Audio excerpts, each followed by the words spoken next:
So many people talk about the physical aspects and stages of repetitive strain injury, but there's also another important consideration, and that's the emotional aspects of the injury.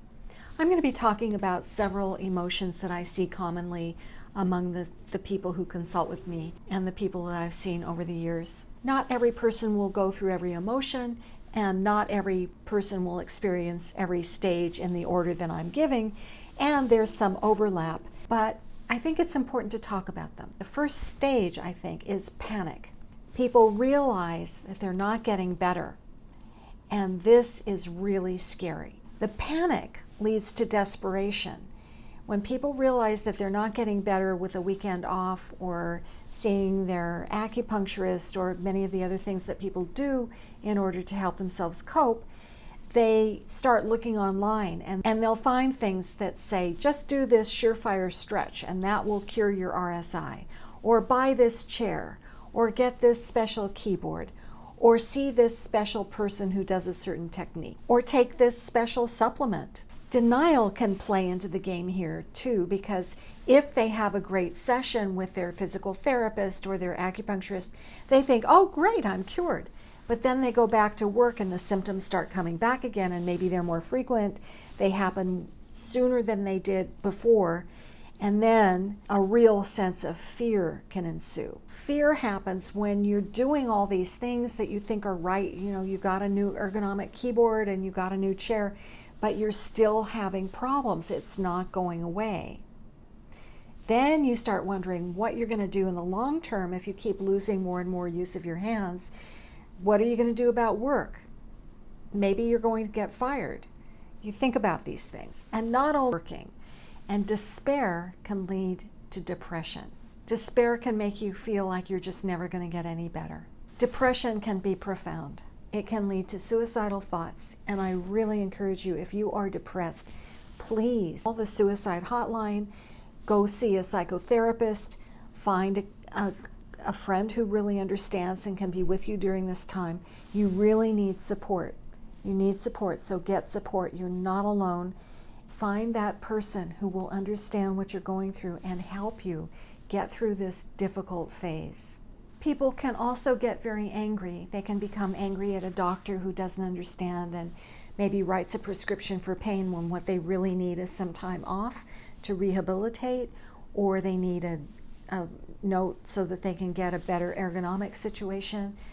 And sometimes doctors actually think it's all in your head because they don't fully understand the physical reality of repetitive strain injury, and that can make patients angry too. People can get angry for a lot of reasons, and some of it is entirely justifiable. People weren't warned. They didn't understand that repetitive strain injury could lead to such severe and long-lasting consequences. This is a legitimate reason to be angry. But the problem with anger is that it can flare your symptoms. So it's best if you can find a way to channel your anger into something positive. It will be better for you in the long run if you can do that. People can also get very frustrated. You know, they've tried everything and maybe their friends don't understand. It's very possible if they don't have RSI, how could they possibly understand just exactly how debilitating it can be and how it can affect so many aspects of your life. People can also experience regret. Maybe they kept working when they should have quit their job, or they're sorry they didn't quit sooner. They can experience a sense of grief, mourning the activities they love that they used to be able to do easily, playing tennis, kayaking, playing golf, riding their bikes. But eventually, when people pass through these stages and they realize that RSI is a chronic thing that they will deal with, there's sort of a settling that happens. And I've seen this happen with many, many people. They eventually come to accept their RSI. They accept that they need to be careful about what they do and how they use their hands.